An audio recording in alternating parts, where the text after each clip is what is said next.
नमस्कार दोस्तों, स्वागत है आपका हमारे चैनल कैलेंडर कथा में। दोस्तों, हमारे पिछले गोत्र वाले वीडियो पर आप सभी ने बहुत प्यार और समर्थन दिया। इसके लिए आपका दिल से धन्यवाद। लेकिन उस वीडियो के बाद कमेंट्स में 2 सवाल बार-बार पूछे गए। पहला, हमारी कुलदेवी या कुलदेवता कौन है? ये कैसे पता करें? और दूसरा, अगर हमें अपना गोत्र ही नहीं पता, तो पूजा पाठ और संकल्प कैसे करें? अगर आपके मन में भी यही सवाल है, तो आज का ये वीडियो आपके लिए बेहद महत्वपूर्ण होने वाला है। इसलिए वीडियो को अंत तक जरूर देखिए, क्योंकि आज हम आसान और प्रचलित तरीकों के साथ एक सरल उपाय भी जानेंगे। दोस्तों, सबसे पहले यह समझ लेते हैं कि कुलदेवी और कुलदेवता आखिर होते कौन हैं। सनातन परंपरा में माना जाता है कि हर वंश, हर परिवार और हर कुल की एक ऐसी आराध्य शक्ति होती है जो पीढ़ियों से उस परिवार की रक्षा करती आई है। जैसे इस जन्म में माता पिता हमारी देखभाल करते हैं, वैसे ही कुलदेवी और कुलदेवता पूरे वंश के आध्यात्मिक संरक्षक माने जाते हैं। पुराने समय में जब भी कोई शुभ कार्य होता था, जैसे विवाह, नामकरण, मुंडन या गृह प्रवेश, तो सबसे पहले कुलदेवी या कुलदेवता का आशीर्वाद लिया जाता था। मान्यता है कि उनकी कृपा से परिवार में सुख, शांति और उन्नति बनी रहती है। इसे एक आसान उदाहरण से समझिए। मान लीजिए, आपके घर में बहुत महंगे उपकरण लगे हैं, लेकिन मुख्य बिजली कनेक्शन ही बंद हो जाए, तो कुछ भी काम नहीं करेगा। उसी तरह कई लोग नियमित पूजा पाठ तो करते हैं, लेकिन अपने कुल की परंपराओं और कुलदेवी देवता को भूल जाते हैं। धार्मिक मान्यताओं के अनुसार इससे पूजा का पूर्ण फल मिलने में बाधा आ सकती है। हालांकि इसका मतलब यह नहीं कि बाकी पूजा व्यर्थ हो जाती है, बल्कि यह माना जाता है कि कुल परंपरा से जुड़े रहने पर आध्यात्मिक संतुलन और मजबूत होता है। अब बात करते हैं कि अपनी कुलदेवी या कुलदेवता का पता कैसे लगाया जाए। सबसे पहला और सबसे विश्वसनीय तरीका है अपने परिवार के बुजुर्गों से जानकारी लेना। घर की दादी, नानी, ताई, बुआ या परिवार के सबसे बड़े सदस्य से बैठकर पूछिए कि शादी विवाह के समय सबसे पहले किस देवी या देवता का स्मरण किया जाता है। शादी का पहला निमंत्रण पत्र किसके नाम से निकाला जाता है, या किसी शुभ कार्य से पहले परिवार किस मंदिर में धोख लगाने जाता है। अक्सर कुलदेवी या कुलदेवता की जानकारी यहीं से मिल जाती है। बहुत से परिवारों में यह परंपरा आज भी जीवित है, बस नई पीढ़ी को उसकी जानकारी नहीं होती। दूसरा तरीका है अपने पैतृक गांव या मूल स्थान के बारे में जानकारी जुटाना। भारत के अधिकांश परिवारों की जड़ें किसी न किसी गांव से जुड़ी होती हैं।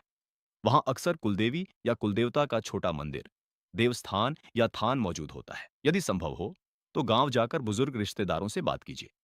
कई बार दूर के रिश्तेदार भी ऐसी जानकारी जानते हैं जो शहर में रहने वाले परिवार के लोगों को नहीं पता होती। आपको आश्चर्य होगा कि वर्षों से खोजी जा रही जानकारी कुछ ही मिनटों में मिल सकती है। तीसरा तरीका उन लोगों के लिए है जिन्हें परिवार या गांव से कोई जानकारी नहीं मिल पाती। ऐसे में आप हरिद्वार, काशी, गया, पुष्कर जैसे प्राचीन तीर्थ स्थलों में जाकर वहां के वंशावली रखने वाले पंडितों से संपर्क कर सकते हैं। कई परिवारों की पीढ़ियों का रिकॉर्ड आज भी इन स्थानों पर सुरक्षित रखा जाता है। यदि आपके पास अपने दादा परदादा का नाम और मूल गांव की जानकारी है, तो कई बार वहां से गोत्र और कुल देवी देवता के बारे में महत्वपूर्ण जानकारी प्राप्त हो सकती है। अब सवाल आता है कि अगर बहुत कोशिश करने के बाद भी गोत्र या कुलदेवी का पता न चले, तो क्या करें? धार्मिक ग्रंथों और परंपराओं में इसका भी समाधान बताया गया है। कई विद्वान मानते हैं कि यदि किसी व्यक्ति को अपना गोत्र ज्ञात न हो, तो वह पूजा या संकल्प के समय कश्यप गोत्र का उल्लेख कर सकता है। इसका कारण यह माना जाता है कि महर्षि कश्यप को अनेक जीवों और वंशों का आदि पुरुष माना गया है। इसलिए अज्ञात गोत्र की स्थिति में कश्यप गोत्र का प्रयोग एक स्वीकार्य परंपरा मानी जाती है। हालांकि यदि बाद में वास्तविक गोत्र का पता चल जाए, तो उसी का प्रयोग करना चाहिए। और यदि कुलदेवी या कुलदेवता का नाम छात न हो, तो तब तक भगवान शिव और माता दुर्गा की श्रद्धापूर्वक उपासना की जा सकती है, क्योंकि सनातन परंपरा में शिव को देवों के देव और माता दुर्गा को जगत जननी माना गया है। सच्ची श्रद्धा और निर्मल भाव से की गई पूजा को सर्वोपरि माना गया है। इसलिए जानकारी मिलने तक आप पूरे विश्वास के साथ उनकी आराधना कर सकते हैं। अब बात करते हैं एक छोटे से उपाय की। यदि आपको अपनी कुलदेवी या कुलदेवता का पता नहीं है, तो प्रत्येक सोमवार या शुक्रवार घर के मंदिर में एक दीपक जलाएं। भगवान शिव और माता दुर्गा का स्मरण करें और प्रार्थना करें कि वे आपको आपके कुल की सही परंपरा और आराध्य शक्ति की जानकारी प्राप्त करवाएं। इसके साथ अपने पूर्वजों को भी नमन करें। कई लोगों का अनुभव है कि समय के साथ किसी न किसी माध्यम से उन्हें अपने कुलदेवी या कुलदेवता की जानकारी मिल जाती है।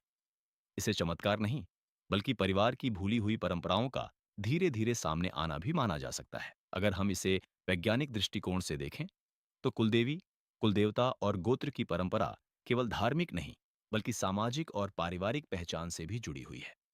गोत्र व्यवस्था प्राचीन काल में वंश की पहचान बनाए रखने और निकट संबंधों में विवाह से बचने के लिए उपयोगी मानी जाती थी।